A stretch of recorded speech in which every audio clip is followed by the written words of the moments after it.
Oke, Wak, jadi kisah yang aku ceritakan malam ini dikirim sama Wawa aku yang kita panggil aja namanya Intan dari Jawa Barat. Halo Intan. Nah, jadi Wak, kejadian horor yang dialami sama Intan ini terjadi di penghujung tahun 2012 lalu ketika dia masih berusia 16 tahun. Nah, sebelum ceritanya aku mulai, aku mau disclaimer dulu kalau sesuai requestnya Intan, semua nama dan tempat dalam cerita ini udah aku samarkan, Wak, ya, supaya bisa menjaga privasi, kata si Intan. Nah, oke, lanjut lagi. Jadi ceritanya pada saat itu Intan ini tinggal di salah satu kampung di daerah Jawa Barat.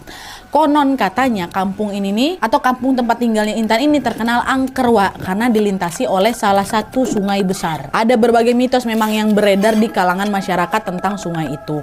Banyak dari mereka yang percaya kalau sungai besar ini dihuni oleh sosok urban legend yang disebut sebagai hantu Lulun Samak. FYI, Wak, hantu Lulun Samak ini digambarkan sering sekali muncul dalam wujud tikar. Jadi macam tikar hanyut di sungai gitulah. Dan selain itu juga, Wak, ada yang percaya kalau sosok ini dapat berubah wujud menjadi semacam labi-labi yang hidup di perairan. Tahu kalian labi-labi? Yang bentuknya mirip kura-kura tuh, itulah dia. Tapi meskipun penampilannya tampak tidak menyeramkan, kalian jangan salah sangka dulu, Wak. Seramnya dari sosok ini adalah sosok ini diyakini suka menghisap darah orang yang melintas di wilayahnya, dan dia ini baru akan mengembalikan orang itu setelah orang ini tewas. Nah, untuk menghindari teror dari Lulun Samak ini, warga sekitar percaya ada satu pantangan yang tidak boleh dilanggar, yaitu apa?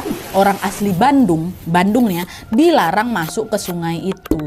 Ya, ingat, Wak, orang asli Bandung nggak boleh ikut nyebur ke sungai itu. Mitos dan pantangan itu pun sudah menjadi bagian dari kehidupan mereka sehari-hari. Awalnya, Wak, Intan ini antara percaya sama nggak percaya juga tentang mitos itu. Sampai akhirnya pada suatu hari terjadilah sebuah peristiwa yang tak terduga yang selamanya akan sangat membekas dalam ingatannya. Nah, inilah dia ceritanya, Wak, ya. Jadi waktu itu, kampung tempat Intan tinggal ini ada satu madrasah ceritanya, Wak.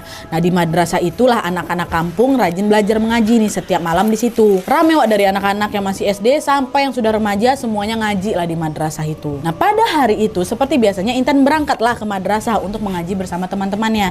Dan sebenarnya juga ada banyak kali, Wak, teman-teman Intan yang ikut mengaji. Tapi di sini Intan cuma menyebutkan beberapa saja yang memang terlibat dalam cerita nih, Wak, ya.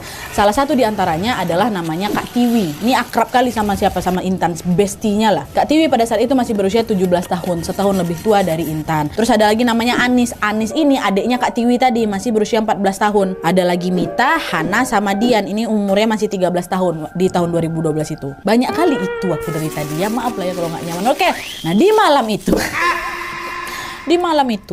lagi nggak apa-apa lah, pokoknya di malam itu, Wak, mereka ya udah mengaji dan menyimak materi yang disampaikan oleh Pak Ustadz seperti biasanya. Dan sebenarnya, Wak, setelah selesai mengaji, mereka ini udah diperbolehkan untuk pulang ke rumah masing-masing.